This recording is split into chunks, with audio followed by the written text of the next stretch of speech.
an overview. Yeah, we're recording now. So let me go back and say that again. In reference to the discussion that John mentioned about pyrolysis, we're going to let Terry give us kind of an overview of what's going on with pyrolysis and tires as a segue for market development and the opportunity. So we run the Waste Conversion Technology Conference, and we talk about pyrolysis, gasification, thermal, non-thermal conversion technologies. And pyrolysis is nothing new. It has been around for a long time. What we're finally starting to see is the commercialization of some of these technologies for dealing with various waste streams.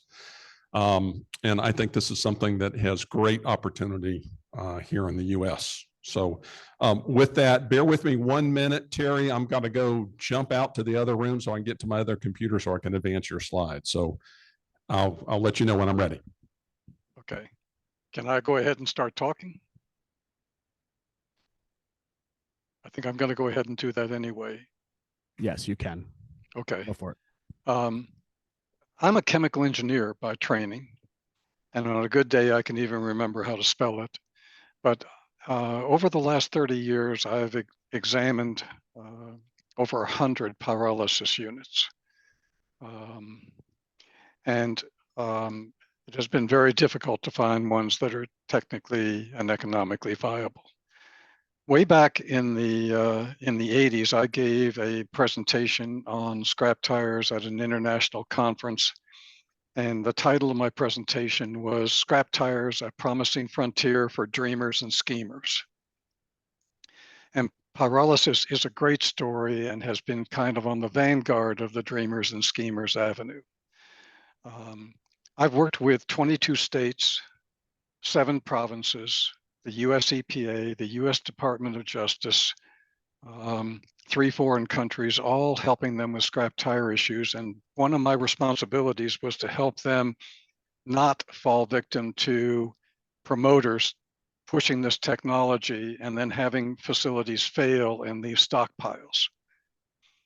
So with that doom and gloom perspective, the reason we're having this discussion is that I believe that that is gradually changing. So if you look at the structure of the polymers, this is not accurate, but basically it's carbon with hydrogen and sulfur cross-bonding. And when you do pyrolysis, what it is thermal decomposition in the absence of oxygen. So if you were burning this, the carbon would become carbon dioxide, the hydrogen would become water, and the sulfur would become sulfur oxides. But when you're decomposing it, you just break chains and you end up with lower molecular weight materials. So Gene, if you're in place and can advance the slide, I'd appreciate it. The products that come out of this decomposition are a gas or a gaseous stream and a solid stream. And that gaseous stream is then cooled, and when it's cooled, the higher molecular weight materials become oil, and it's typically a very low quality oil, typically less value than crude oil.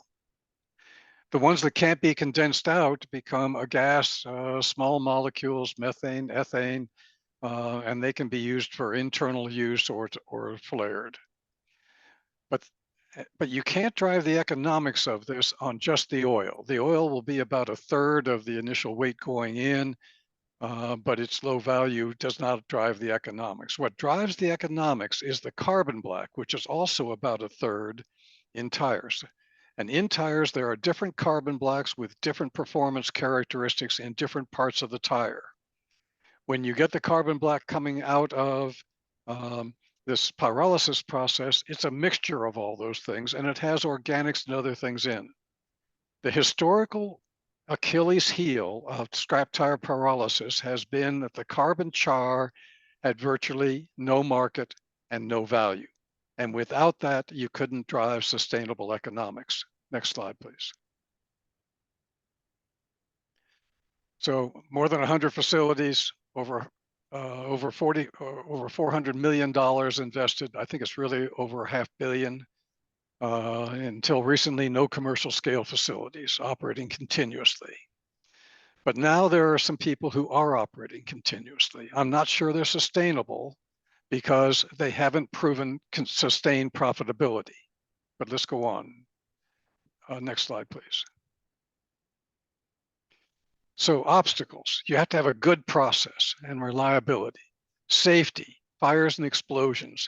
One Swedish-owned facility in Houston had a column in it, and air got into that process when a frangible broke, and it blew a ton piece of metal 7/10 of a mile.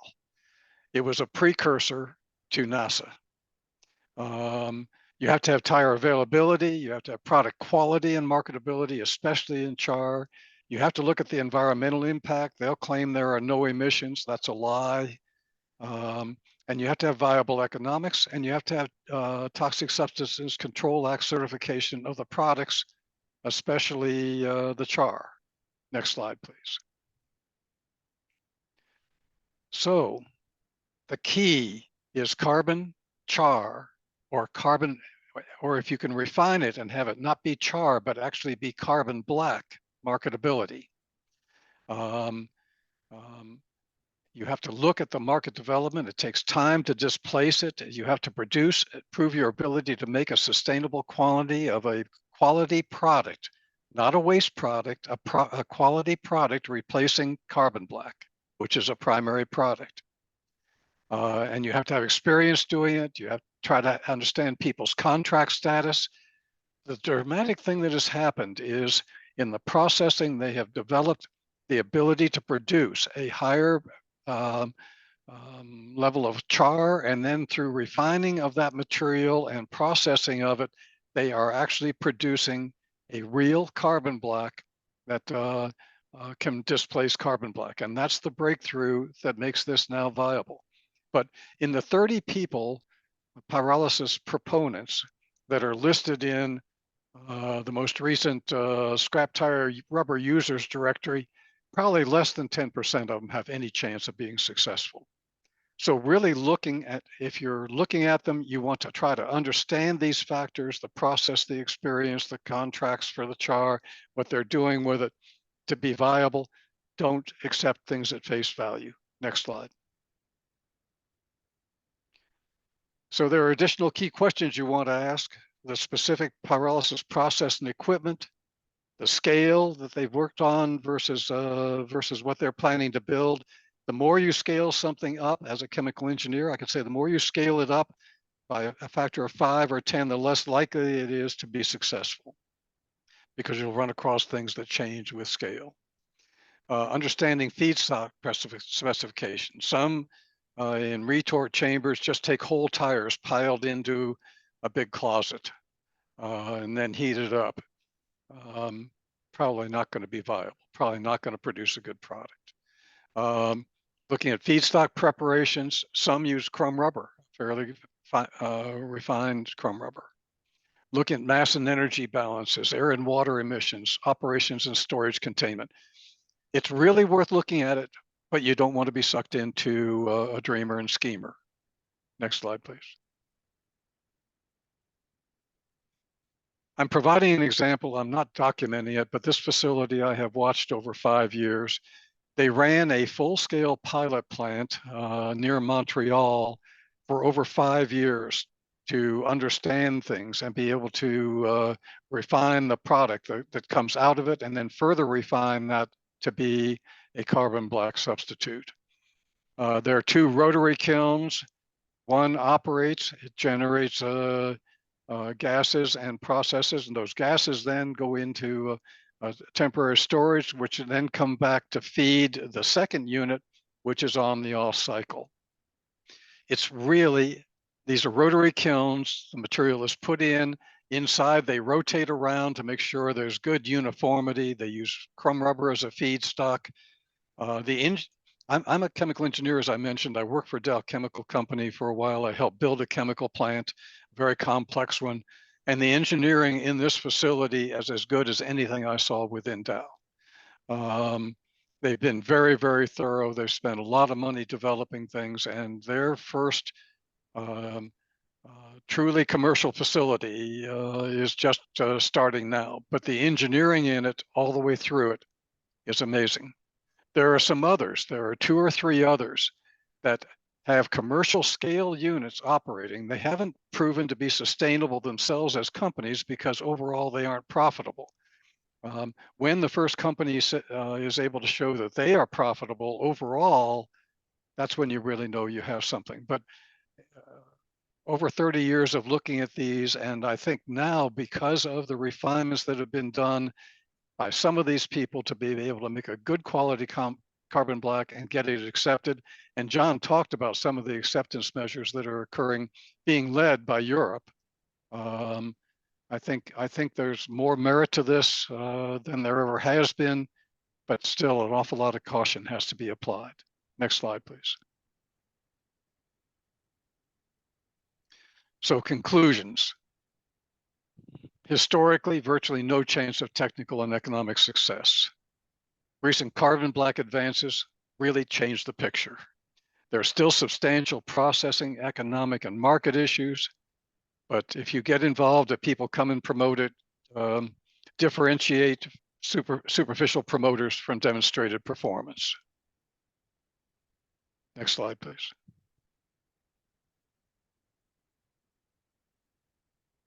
That's it. Thank you.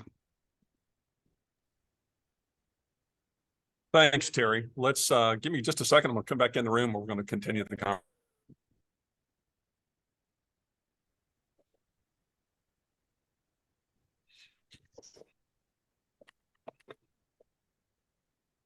This is John Sheerin, and since we're in a panel discussion kind of mode, I would echo some of the comments Terry made.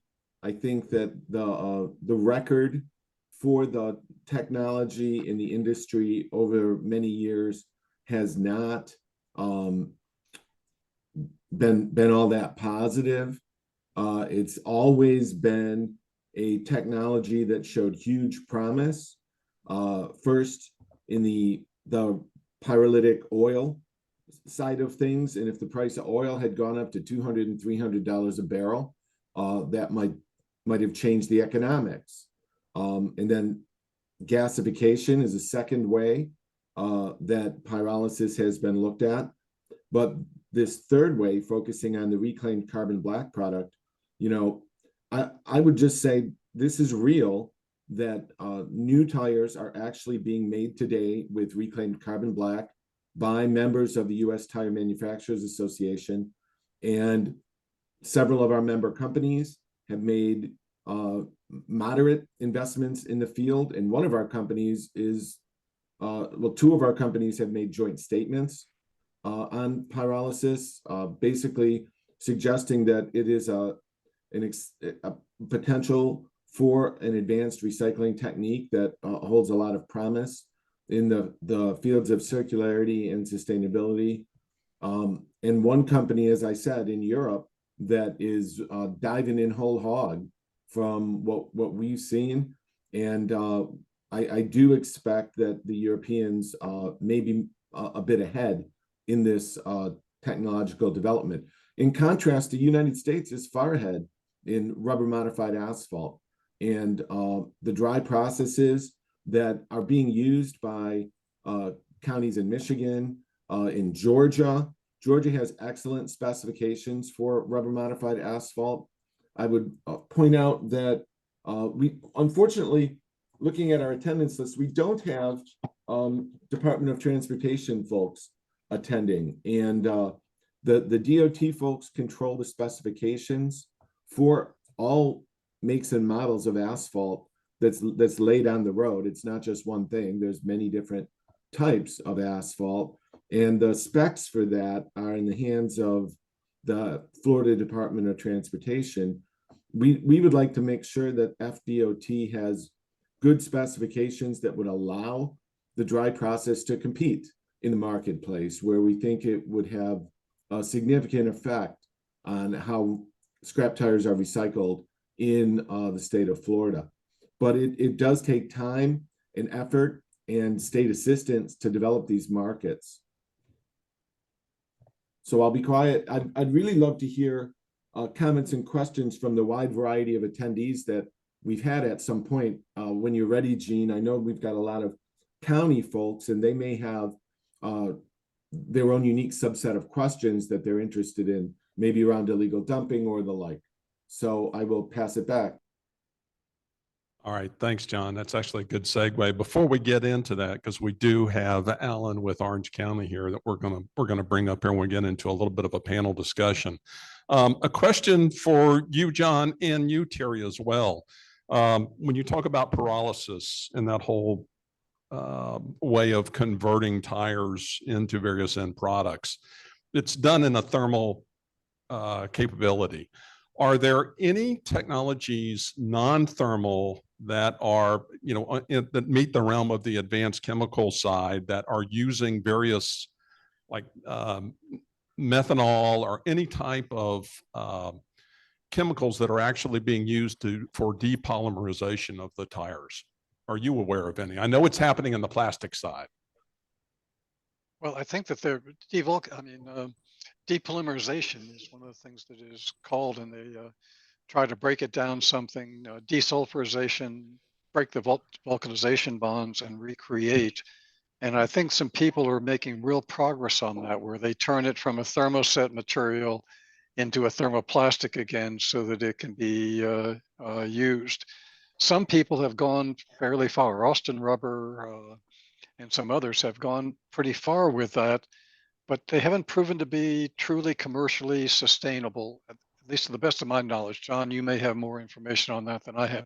As a chemical engineer, when I look at it, I think it's really intriguing. But again, you have to remember that a tire, which is one of the major rubber, by far the largest rubber user, um, has different rubber, different carbon black in different sections of the tire because of the demands of those sections. And anything you do with the overall tire ends up with a mixture. And that has an impact, but there are a lot of applications where that material could still be good. Shoes have been made from this devulcanized rubber. A number of other things have been done. And there's a Canadian company that's even further ahead. John, you probably have more comments to offer. Thank you. Terry, you're alluding to Tyramer, which is a devulcanization type company. They operate at essentially ambient or room type temperatures.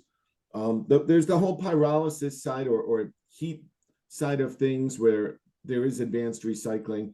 Other than devulcanization, I'm not aware of chemical recycling with solvents or the like. I think going way back, there used to be a process that would reclaim rubber that way, but it was very messy. They may still do some of it in China, but it hasn't been done in the United States for many, many years based on the solvent emissions, as I recollect.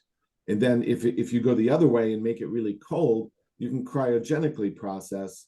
The rubber becomes glassy and you can smash it down into small bits and separate it. That cryogenic processing is a variation of mechanical processing. So in the long-term future, we may see chemical processing or biological processing. These advanced recycling techniques, I know the American Chemical Council is arguing that they should be regulated as manufacturing. Certainly it's not incineration, as some environmental type groups have claimed. Pyrolysis is absolutely not incineration, which is combusting something primarily for its destruction. The combustion, or in the absence of oxygen done in pyrolysis, is very carefully crafted to reclaim the carbon black that is already a major ingredient in tires. So it's much more of a recycling process. In this argument about exactly how to regulate the technology in the future is becoming more important as time goes by. Go ahead. So Gene, we at one point way back when, we looked at a variation in waste recovery days. We looked at a variation called gasification, which is thermal decomposition in a starved oxygen environment. In other words, you don't take it all the way to combustion, you just gasify things. That's been done with coal, to purify coal before the gas is then fed into power generation. And we were trying to do the same thing. It's viable, but without the economics of recovering the char, the high value product in pyrolysis, we couldn't see how it was economically viable with tires. Unlike coal, you don't have the quantity to make it really economically viable. So I don't think tire gasification has much of a future, but I gave kind of a doom and gloom picture for pyrolysis, but please, that's not the way I'm really feeling. The reason I raised it is that I think some of the new generation of people are finding their way around the historical obstacles. And I think it is really going to become a factor in the future, has a good chance of becoming a factor in the future. Thanks. Yeah, just to follow up on that, to throw into the mix, because Karen just reminded me about another technology we're starting to hear word about. It's actually coming out of the Department of Defense, and that is microwave pyrolysis. So I don't know if you all have heard about that, but there is definitely some technology. I was just up at SWANA last week and saw a presentation on this where there is technology out there through it's anaerobic technology through a great big microwave in essence, right? Well, and so it then breaks down. I don't know if either one of you can comment on that. Well, I can comment on microwave. The province of Ontario was one of my clients in the early stages, and I was asked to go look at this innovative microwave technology that they had put $250,000 into. And what I saw was a kitchen microwave with a tube sticking out of it. Now they've gone further. Some people have been, but basically the microwave just is a different initiator of the pyrolytic reaction that takes place at about 300 degrees Fahrenheit. And it's a very expensive version. It doesn't contribute much. It's been around a long time. People have tried commercial facilities. They have not been viable. Now, if you add a microwave or another version to it, that's something I'm not familiar with, but the microwave tire pyrolysis would not be high on my list of things that I think are likely to be successful. I would echo that in a sense, Terry, it has been around for a while. None of the processes we're seeing as expanding to commercial scale in the US or Europe are microwave based.